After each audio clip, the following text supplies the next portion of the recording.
Comodín.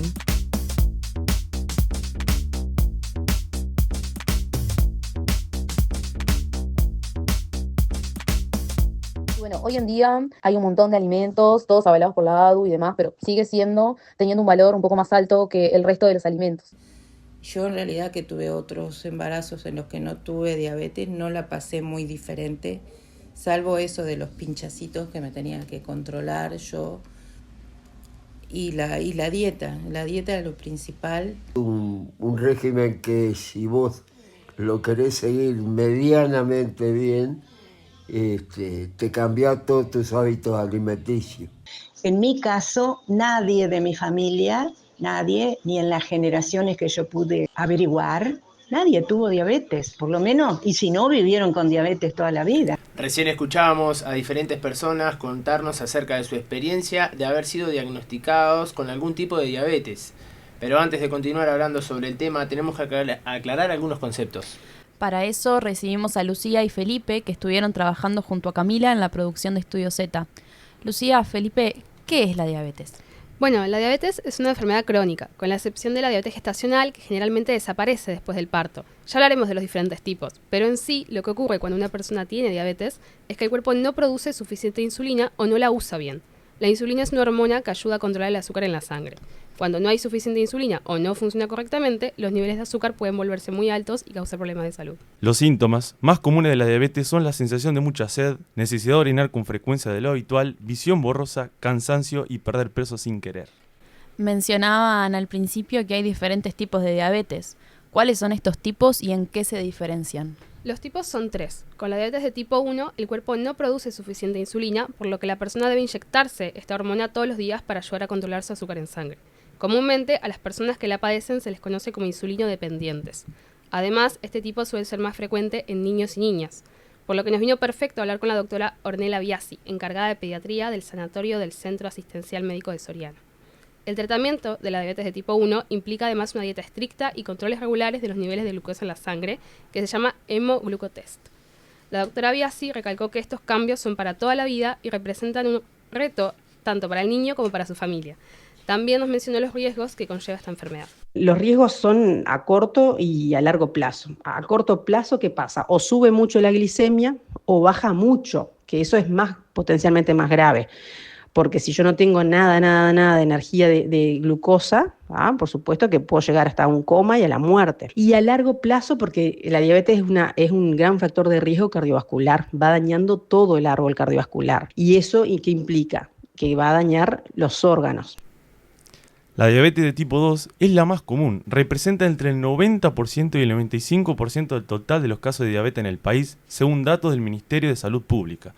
A diferencia de la diabetes de tipo 1, de la que no se conoce sus causas como para prevenir, en la diabetes de tipo 2 se puede prevenir en muchos casos. Hay factores que contribuyen a su aparición como el sobrepeso, no hacer suficiente ejercicio y la herencia genética. La enfermedad, en este caso, afecta la manera en que el cuerpo utiliza el azúcar para obtener energía. En lugar de procesar la insulina correctamente, el cuerpo no puede controlar bien los niveles de azúcar en la sangre, lo que puede ser peligroso si no se trata. Los síntomas de la diabetes tipo 2 suelen ser leves y pueden pasar desapercibidos durante años, aunque son similares a lo de las diabetes de tipo 1, que por lo general son menos intensos. Esto es que muchas personas no se dan cuenta de que tienen la enfermedad hasta que aparecen complicaciones. Bueno, si pensamos en los testimonios que escuchábamos al principio, que la mayoría son pacientes con este tipo de diabetes, ¿notan la diferencia más que nada en su dieta e implementan nuevos hábitos en torno a eso? Exactamente, y además eso ocurre en todos los tipos. Por ejemplo, nos queda hablar del tipo de diabetes gestacional. Este aparece durante el embarazo y se produce cuando los niveles de azúcar en sangre son más altos de lo normal, pero no lo suficientemente altos como para determinar diabetes como tal. Esto aumenta los riesgos de complicaciones durante el embarazo y el parto y las posibilidades de que tanto la persona embarazada como el bebé desarrollen diabetes de tipo 2 en un futuro. La diabetes gestacional se diagnostica a partir de los resultados de análisis en los controles prenatales, como la curva de glucemia, y no porque se presenten síntomas. ¿Y cómo se diagnostica la diabetes? La doctora Biasi también nos explicó esto. La diabetes en la infancia es un tema delicado que requiere un diagnóstico temprano y un manejo médico integral. Generalmente se realiza cuando empiezan a manifestarte ciertos síntomas que indican un problema en la regulación de la glucosa en el cuerpo. Según la doctora Biasi, la insulina, la hormona responsable de permitir que la glucosa ingrese a las células y se utilice como energía, comienza a disminuir cuando el páncreas deja de funcionar correctamente. La doctora explicó que si bien los síntomas pueden tardar semanas en aparecer, a medida que la glucosa se acumula en la sangre y no puede ingresar a las células, se observan señales como adelgazamiento, hambre excesiva, sed constante y orinar de manera frecuente, lo que llamamos síndrome diabético precoz. Estos síntomas son parte de lo que nosotros llamamos el síndrome diabético precoz. ¿Qué síntomas aparecen en el síndrome diabético precoz? Es el adelgazamiento, un niño que adelgaza mucho a pesar de que está comiendo mucho porque tiene mucha hambre. Mucha sed, a pesar de que aumenta la ingesta de agua, por lo cual orina muchísimo más. Y toda una serie de trastornos metabólicos que se van produciendo, que el organismo intenta compensar, o sea, no tiene la energía de la glucosa, entonces lo que hace es buscar otras fuentes de energía. En Uruguay son alrededor de 534.600 las personas que tienen diabetes. Según datos tomados del Ministerio de Salud Pública, el 8,2% de la población padece esta enfermedad. Teniendo en cuenta este panorama, es importante nombrar a las organizaciones que trabajan con y para esta comunidad de nuestro país. Por un lado está ADU, la Asociación de Diabéticos del Uruguay. Está muy presente en los sellos con los que se marcan los productos aptos para diabéticos. Se trata de una asociación sin fines de lucro, pero con fines de logro, como ellos mismos dicen. Su misión es educar acerca de la diabetes y prevenir la enfermedad y sus complicaciones en todo el país. Bueno, vemos el sello de ADU cuando vamos al súper, por ejemplo. ¿Pero qué significa ese sello? ¿Cómo se sabe si un producto es apto o no? Bueno, el sello hace justamente eso. Marca que el producto es un alimento apto para el consumo de una persona diabética. Para que llegue a tener el sello ADU, la empresa debe presentar su producto y ahí se iniciará el proceso de evaluación. Si pasa esta etapa, se le hacen análisis de composición química en laboratorios aprobados, como es el Departamento de Alimentos de la Escuela de Nutrición y Dietética de la Universidad de la República. Si los resultados son correctos, el producto se aprueba y la empresa puede iniciar el trámite para que se le dé el sello de recomendación y asegurar su validez con controles periódicos. El problema que se encuentra con esto es el precio de estos productos marcados, como decía una de las personas que escuchábamos. No establecimos un contacto directo con ADU, pero sí tuvimos la oportunidad de intercambiar con el asistente virtual de esta asociación a través de su Instagram.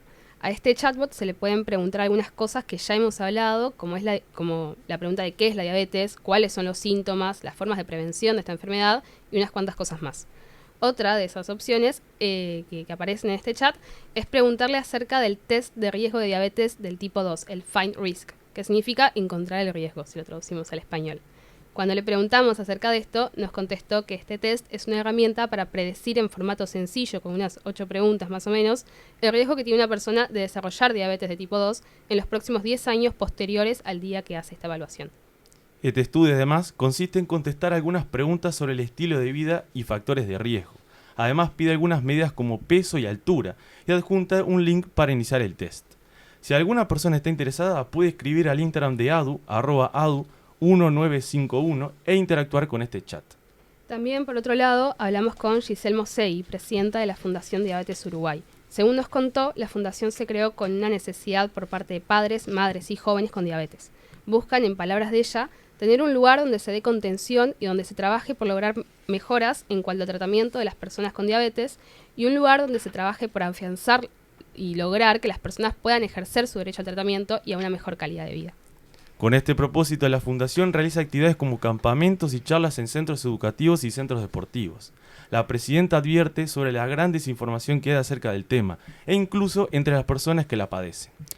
¿Cuál es el enfoque que tiene la Fundación para cumplir estos objetivos? De parte de la Fundación, la educación es realmente algo central. Es fundamental para cumplir claramente con su objetivo de brindar información, pero pensando también en la prevención de este padecimiento y en las personas que tienen esta patología, pero que por falta de concientización y la desinformación que hay, no conocen muy bien. Vamos a escuchar lo que nos decía Mosei acerca de esto. Se dice siempre que el tratamiento de la diabetes es la alimentación saludable, hacer actividad física, el automonitoreo y la medicación, pero nosotros agregamos una cuarta pata a esta mesa, que es la educación. Sin educación no se puede pretender lograr tener una buena calidad de vida, porque si la persona no entiende de qué se trata la diabetes, si no la sabe manejar, por más que tenga la mejor tecnología, la mejor medicación, si no lo sabe manejar no va a tener buenos resultados. ¿Y qué nos pueden decir en cuanto a servicios de atención a las personas con diabetes en los centros de salud? La visión de la Fundación Diabetes Uruguay es algo crítica en este sentido. Todavía tenemos déficit en el sentido de que justamente no están dando la educación que se necesita. Entonces, ahora con la nueva ley de diabetes que se reglamentó en agosto de este año, esperamos que realmente lo lleven a la realidad y se instrumenten los equipos interdisciplinarios para la atención de esta población. Porque es fundamental no solamente la medicación que dan, sino que esté apoyados con un nutricionista, con un educador en diabetes. Entonces se necesita una atención más integral. Pensando no solo en la atención en los centros de salud, sino también en la legislación, como mencionaba, y en el avance en materia de derechos, existe la ley número 19.798, que es la ley de fijación de medidas para mejorar las actividades de control y tratamiento de la diabetes y otras enfermedades no transmisibles. Desde la Fundación marcan la aprobación de esta ley como un gran avance.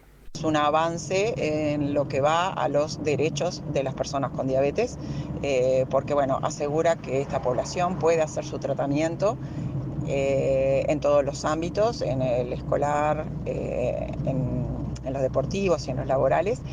Y esto es fundamental porque poder hacer el tratamiento es poder mantener una calidad de vida y poder evitar o postergar las complicaciones de una diabetes que parecen de una diabetes no controlada. Entonces, eso es calidad de vida para los uruguayos.